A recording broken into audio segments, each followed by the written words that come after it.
좋아요, 구독.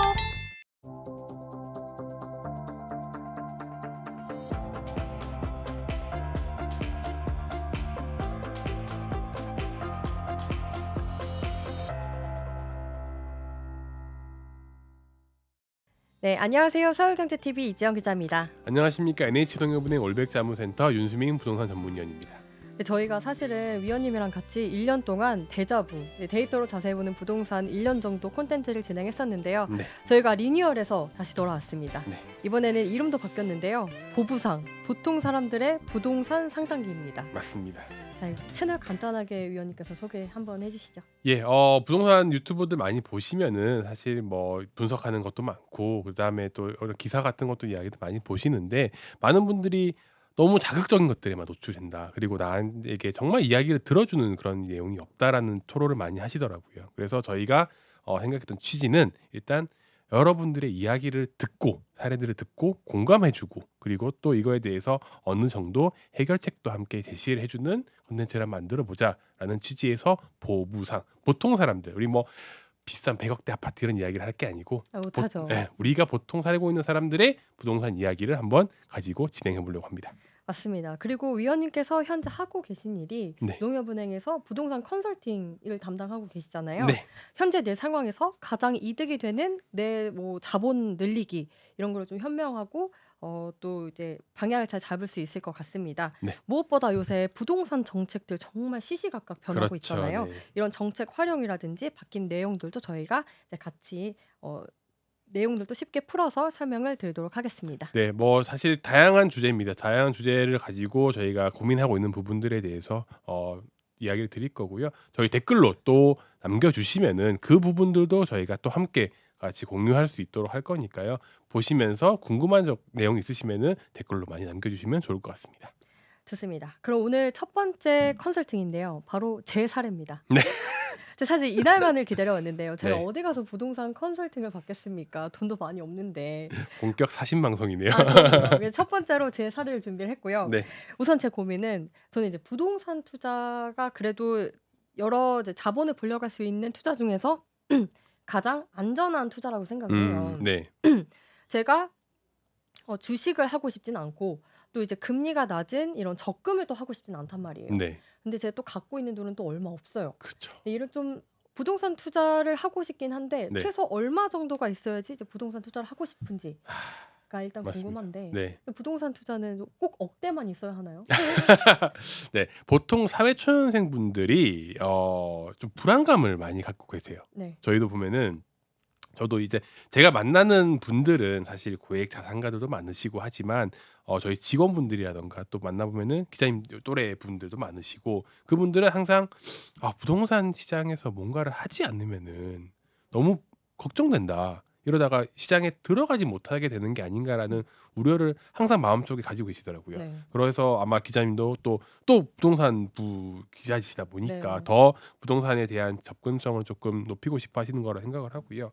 일단 그래도 제가 밖에 나가서 이야기할 때는 부동산이라는 게 기본 가격 자체가 워낙에 큰 재화다 보니까 일단 1억은 모으자. 1억은 모으자라고 이야기를 네. 드리고 모은 돈을 가지고 차근차근 부동산의 다음 스텝들을 밟아가자라고 말씀을 드리는데 또 이게 모두에게 다 그런 건 아니겠죠. 네. 네, 예를 들어서 5천만 원을 가지고 있는데 예전에 그런 분도 있었습니다. 저랑 기자님이랑 친구예요. 네. 우리 둘 다 사회초년생이에요. 5천만 원씩 가지고 있어요. 음. 이걸 가지고 공동 투자를 할까요? 가능해요? 가능은 하죠. 네. 그렇게 물어보시는 분도 있었어요. 근데 공동 투자로 어떤 투자를 해야 되는데요? 부동산을 하겠다는. 그러니까 어. 부동산? 예. 에서도 그걸로 집 사진 못 하잖아요. 그거를 가지고 이제 집을 사겠다. 그때가 한창 지방 집값이 막 타오를 때였기 때문에 지방을 공략해서 그렇죠. 네. 그런 것들을 이제 구입을 하려고 했던 분들이 계셨는데 제가 극구 말리긴 했습니다. 네. 친구 사이가 언제나 좋을 수 있는 건 아니다라고 말씀을 드렸는데 하여튼 정말 사람들의 케이스는 다양하게 있기 때문에 네. 우리는 오늘은 만약에 나는 정말 소액으로도 부동산 투자를 하고 싶다라고 네. 하는 젊은 분들에게는 이런 추천드릴 수 있는 방법에 대해서 좀 이야기를 하려고 합니다. 좋습니다. 보통 제가 지금 이제 30대를 바라보고 있는데요. 네, 뭐 20대 후반에서 30대 초반 사실 모아둔 돈이 그렇게 많지는 않을 거예요. 그렇죠. 제 주변을 한번 살펴보면 많으면 한 5천 정도, 뭐 적으면은 뭐 2-3천 네. 이 정도가 있고 네. 또 내가 시중에 있는 갖고 있는 돈은 그거지만 청약 통장 꽤나 좀 오래 유지해 왔다면은 한 1,000만 원 정도 모아져 있을 거고 네. 이렇게 되면은 이런 자본을 가지고 이제 투자할 수 있는 부동산 투자 방법 같은 게 네. 있다면 뭐가 있을까요? 할 수는 있는 거죠? 보통 이제 할 수는 있습니다. 네. 어떻게 할 수 있냐면은 분양권을 거래를 하실 수 있어요. 분양권. 네. 물론 우리가 이게 보통 사람들의 이야기라는 게 우리가 보는 뭐 강남 분양권 뭐 20억, 19억 뭐 이런 것들. 그러면 계약금만 해도 2억이에요. 못 보죠. 그쵸. 네. 근데 조금만 경기 조건을 가더라도 분양 가격 자체가 한 이제 5억, 3억 이 정도 선이기 때문에 계약 금액 자체가 한 3천에서 5천만 원 정도 금액이 들어갑니다. 네. 예. 그러면은 내가 이제 분양권 거래 같은 경우에는 처음에 내가 분양권을 뭐 당첨받는 거를 제외하고 내가 분양권을 샀을 때 내야 되는 돈이 있을 거 아니에요. 네. 이 돈이 일단 계약금과 그다음에 옵션비 음. 그리고 프리미엄이 붙게 되는 거거든요. 네. 그런데 예를 들어서 뭐 옵션비가 뭐 얼마가 들어갔고 이렇게 했을 때 계약금에 대해서 내가 프리미엄이 너무 많이 붙어 있는 것들은 또 비싸니까 못 사겠죠. 네. 하지만 시기적으로 마이너스 프리미엄이나 이런 것들이 붙은 지역들도 분명히 지금 찾아볼 수 있습니다. 네. 네. 그런 것들은 내 초기 투자 금액을 낮추는 효과를 가져올 수 있기 때문에 그런 것들은 사실은 이제 소액으로도 구입이 가능하시겠죠. 네. 이게 어쨌든 전체 분양가에 네. 이제 계약금과 그렇죠. 옵션비 자 네. 이것만 내야 되는 거니까 네. 이제 분양가가 싸면 쌀수록 내 초기 자본금이 이제 적으니까 내가 네. 이제 투자를 할 수 있다 이렇게 말씀해 주신 거죠? 맞습니다. 일단 저희가 한번 예를 들어 볼게요. 저희 분양 요즘에 뭐 분양가가 많이 비싸졌다고 하지만 네. 일단 지방에 아니면은 경기 외곽 지역의 분양 가격 한 5억 정도 한다라고 봅니다. 근데 이것보다 조금 더 일찍 한 분양권들도 있어요. 한 몇 달 차이로 1년 차이 이렇게 해서 보면은 그런 것들은 분양 가격이 그때 3억 뭐 4억 정도였어요. 네. 그렇다 보니까 일단 금액 자체가 조금 떨어지는 효과가 있긴 어. 하겠죠. 예, 금액이 조금 저렴하고요. 네. 그리고 이런 것들은 지금 뭐 시기적으로 조금 안 좋은 시기를 지나다 보니까 마이너스 프리미엄이 붙은 것들이 있습니다.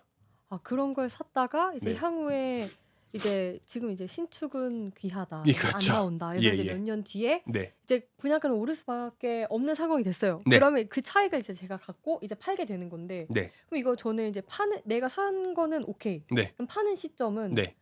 언제 어떻게 팔아야 돼요? 그 양도세라든지 그렇죠. 세금도 내야 하잖아요. 일단 분양권의 상태로 매매를 하는 거는 세금이 너무 많이 나와요. 일단 예를 들어서 내가 지금 분양권을 매입을 하고 1년 내에 팔았다라고 네. 하면은 거기서 만약에 차익이 발생했습니다. 그러면은 거기서 70%를 세금으로 내야 돼요. 와, 그러면은 사실 제가 뭐 1,000만 원 이득을 받았다면 70% 내면은 제 시중에 들어오는 돈은 300만 원 정도밖에 안 그렇죠. 된다는 거예요. 네, 네. 양도 차익의 30%.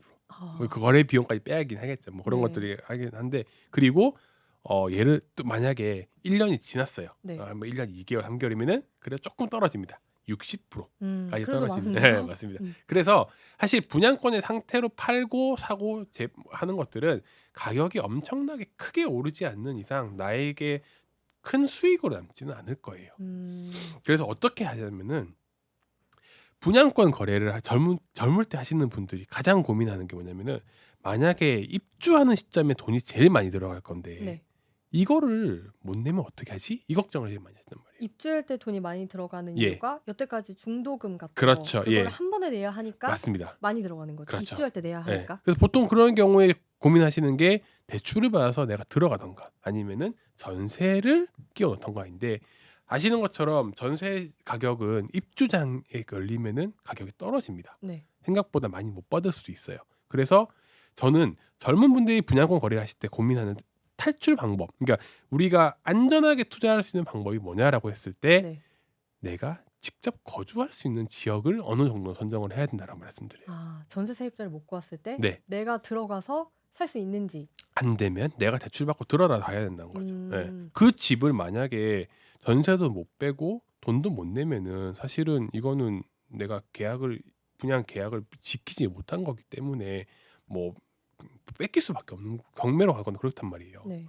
보존하기 어려우니까 그거를 대응책을 마련해 놓고 준비를 해야 되는데 그래서 젊은 분들이 도리어 시간을 벌 수 있잖아요, 우리가. 한 2-3년 정도. 네. 분양권 거래를 하고 입주하는 시점까지 한 2-3년 시간이 있는 동안 또 열심히 일해서 돈을 모으는 겁니다. 네. 그렇게 해서 어느 정도 집값에 거의 뭐 지금은 10%를 들여서 집을 샀지만 한 20% 정도 모았습니다. 그리고면은 나머지 부분들 한 70% 60% 정도는 또 내가 일을 하면서 받는 대출을 가지고 만드는 주담대를 가지고 상환을 하는 형태로 갈 수도 있다. 꼭 그렇게 하라는 이야기가 아니라 그렇게 할 수도 있게 안전 장치를 마련해 놓을 수 있기 때문에 우리는 2-3 년의 시간을 이연시킬 수 있다라는 부분인 거죠. 네. 시간을 벌어 놓는 거예요. 네. 근데 너무 말만 들으면은 소액으로 나 부동산 이제 갖는 이런 투자가 될 것 같아서 너무 좋아 보이긴 하는데 그렇죠. 사실 이 분양권 사게 되면은 저같이 무주택자인 경우에는 이 생애 최초가 깨지잖아요. 맞습니다. 그거 너무 아깝지 않을까요? 사실은 이제 그 고민이 제일 큰 거예요. 네. 이 많은 분들도 뭐 기자님도 마찬가지 말씀하신 것처럼 '야 이거 근데 생애 최초 혜택을 깨면서까지 내가 이걸 할 필요가 있는 네. 건가?'라고도 고민을 많이 하시거든요. 그거는 사실은 본인의 판단에 따른 거긴 합니다. 음. 청약에 당첨이 될 가능성이 높다. 나는 그럴 가능성이 높다라고 생각하시는 분들은 아무래도 굳이 집을 미리 사서 생애 최초의 혜택을 뺏길 필요가 없겠죠. 네. 우리가 주로 생애 최초 혜택이 크게 보면은 청약과 대출 부분인데 뭐 일단 대부분 다 청약이 좀 포커스가 맞춰지는 것 같고요. 그러면은 '이거를 포기할까? 아니면은 도리어 그냥 집을 사서 양도세 분양권을 사서 양도 차익을 얻을까?' 요 고민을 했을 때 요 선택은 좀 본인이 하셔야 되긴 하는 부분입니다. 네. 기자님 어떻게 선택하실 것 같아요? 근데 저라면 네. 아무리 청약 넣어도 안 되더라고요. 음. 이게 요새는 또 다 신축을 원하니까 네. 경쟁률도 너무 세고 네. 그렇다고 해서 서울에 있는 어디 좋은 청약 단지 하려고 해봤자 만약에 네. 당첨된다 해도 낼 돈도 사실 없어요. 예. 그래서 청약 통장을 요새 해지하는 사람들이 많다고 했는데 음. 요새 너무 공감이 가요. 네. 나도 깨야 되나? 네. 근데 만약에 분양권 투자를 한다고 했을 때 네. 청약 통장을 깨면은 나한테 시중에 그렇죠. 들어오는 그래도 한 1,000만 원 예. 넘는 돈이 들어올 수 있잖아요. 음. 이렇게 청약 통장을 깨면서까지 투자를 하는 게 좋을까요? 아니면 그래도 그건 깨지 말고 내 음. 시중에 있는 돈으로 최대한 어떻게든 하자. 전 이것도 궁금해요. 자금을 끌어오는 것도 중요하잖아요. 맞습니다. 일단 청약 통장은 이러나 저러나 안 깨는 게 좋아요. 그래요. 안 깨는 게 좋은데 깨고 예. 돈 받고 다시 다시 하는 넣는 거죠. 거예요. 그쵸. 그건 괜찮아요? 차라리 그게 나아요. 어. 그러니까 그런 거죠. 통장은 보유를 해서 기간을 쌓는 게 좋은데 물론 이번에 해지를 하게 되면은 기간이 날아갑니다. 하지만 청약 통장을 또 쌓으시면 되니까 음. 저는 이제 입장권이에요. 청약 통장은. 우리가 청약 시장에서 뭔가를 트라이 할 수 있는 입장권인데 내가 입장도 못 해보는 건 아쉽잖아요. 그쵸. 입장을 할 수 있는 정도는 만들어 놓자라는 게 음. 저의 기본 생각이고 그것도 유지를 하지 않는 거는 조금 리스크가 큰 거 아닌가라고 생각을 합니다. 그래서 자금에 따라서 물론 이제 깨야 되는 경우도 있고 일단 안 깨는 게 제일 좋고 만약에 돈을 빼야 돼서 분양권 기자님처럼 만약 나는 분양권을 취득하려면은 깨야 돼. 네. 그러신 분들은 깨고 다시 만드시고 다시 채워 나가시고 그런 식으로 조금 전략을 가시는 게 맞다라고 생각하고요. 일단 소득이 높으신 분들이 있습니다. 네. 저 뭐 요즘에 워낙에 소득이 많이 올라가서 젊으신 분들도 소득이 높으신 분들이 있는데 도시근로자 기준으로 160%에 넘어가시는 분들 같은 경우에는 굳이 청약 통장을 가지고 있을 필요가 없어요. 왜요? 어차피 그러니까 생초 특공이 안 돼요. 그분들은 생애 최초 특공에서 제외가 되기 때문에 네. 그런 분들 같은 경우에는 어차피 생초를 받을 수 없다라고 한다면 굳이 이걸 내가 가지고 있는 이유가 없겠죠. 예. 그래서 생애 최초 특공을 위해서 청약 통장을 가지고 계신 분이 너무 소득이 많은 분이다.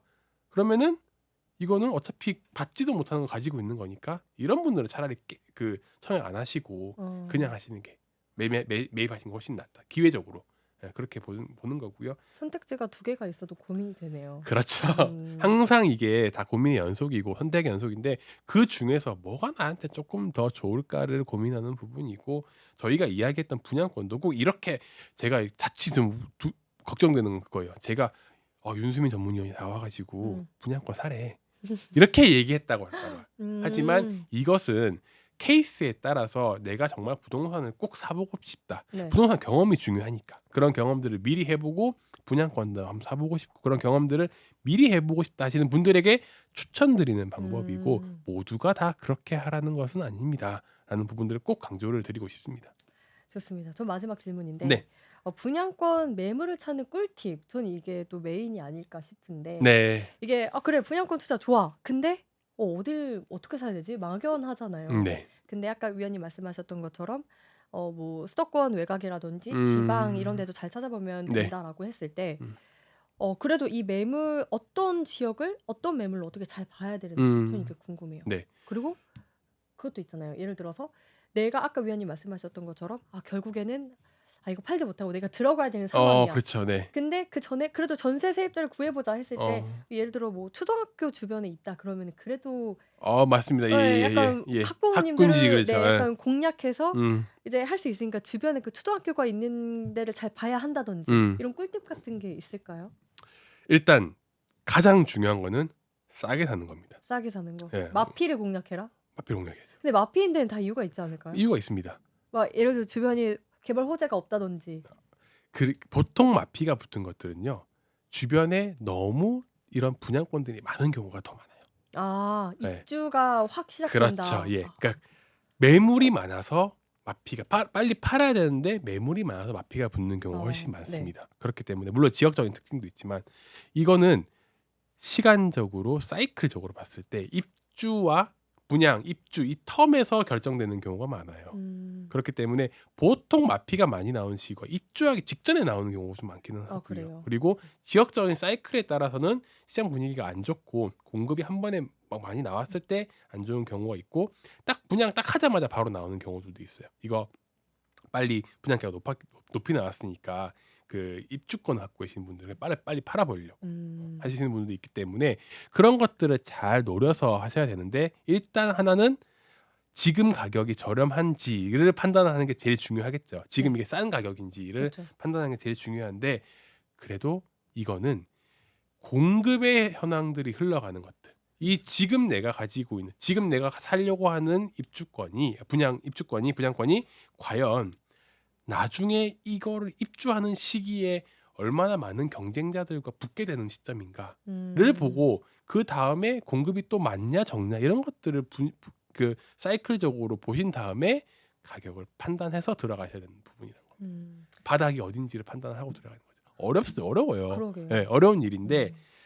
그런 거는 사실은 현장에서 훨씬 잘 아시긴 합니다. 예. 사실 자기가 뭐 발품 팔아서 네. 직접 괜찮아 보이는 이제 지역을 가서 네. 공인중개사무소를 많이 돌고 그렇죠. 자기가 이렇게 많이 발품 팔지 않으면 네. 모를 정보긴 하네요. 맞습니다. 이게 뭐 마피 이런 것들 매물들은 사실은 뭐 있다라고 이야기를 하지만 또 이제 허위 매물인 경우도 많고 실제로 가서 보면은 없는 경우도 많아요. 그리고 이게 시장 분위기가 생각보다 더 안 좋은 경우도 많고 그렇기 때문에 꼭 요런 분양권 거래를 하실 때는 현장에서 요런 분양권 전문으로 하시는 이제 중개사분들이 계십니다. 많은 곳을 방문해 보시고 나는 목적을 정확하게 이거 마피 붙은 걸로 지금 보고 그 구입을 하려고 한다라고 하시면은 정확히 좀 소개를 해주실 거라고 생각하고요. 이런 것들은 목적성이 명확한 투자이기 때문에 이런 목적에 따라서 매매를 하신 분이랑 잘 매칭을 될 수 있는 분 이제 그게 중요하고요. 그래서 정확하게 나의 요구 사항을 전달하셔서 내가 어느 정도 마피가 붙은 거는 내가 살 수 있다라고 말씀을 해주시면은 딱 거기에 맞게 추천해 주시지 않을까 생각을 합니다. 예. 얘기 들어보니까 네. 그래도 좀 관심이 생겨요. 저는 네. 시간이 날 때 한번 이제 수도권이라든지 좀 마피가 나온 매물 지역 같은 데를 한번 돌아보고 싶네요. 네. 한번 돌아보고 네. 또 한번 나중에 얘기할 기회가 되면은 네. 제가 직접 발품을 팔았더니 뭐 이런 단지들도 있더라. 네. 혹시 이런 데 좀 들어가는 게 괜찮은지도 한번 네. 위원님한테 따로 여쭤볼게요. 저희가 또 요것도 이야기 한번 하도록 하겠습니다. 네, 오늘은 이렇게 보부상 첫 번째 사례를 이제 얘기를 드려봤는데요. 네. 저희 다음 주에도 이런 부동산 이제 대한 고민 같은 거 사례 몇 개 더 준비했잖아요. 예, 맞습니다. 저희가 계속해서 이런 고민 사례들을 중심으로 해서 여러분들에게 소개해 드리고 또 공감해 드리고 이야기를 드릴 거니까 많이 기대해 주시면 좋을 것 같습니다. 네, 오늘은 저희 보부상 여기서 마치도록 하겠습니다. 네, 감사합니다. 안녕.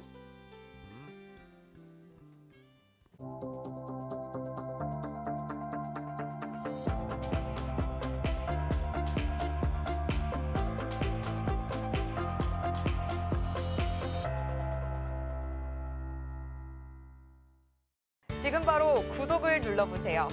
실시간 경제 뉴스, 투자 전문가들의 다양한 시황과 정확한 분석, 또 알찬 투자 정보까지 신뢰할 수 있는 저희 서울경제TV와 함께하세요.